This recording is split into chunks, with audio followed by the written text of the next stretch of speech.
Dabujām flanšus, lai uzliktu ziemas diskus. Uzmērīsim šodien mana drauga žurkas diskus un manas vecos bleķiniekus.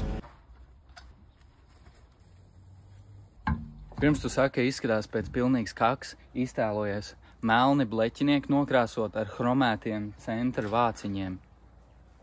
Šitas man patīk. Aizmugurē 20, mierīgi var. Te vēl ir vietas, kur palēkāt viņam. Priekšā gan riepa neļauj, te 205, 50. Ņemsim nost rallija offroad diskus un uzliksim žurkas diskus. Skatāmies, kā izskatās ar žurkas diskiem. Man patīk. Šis ir nice.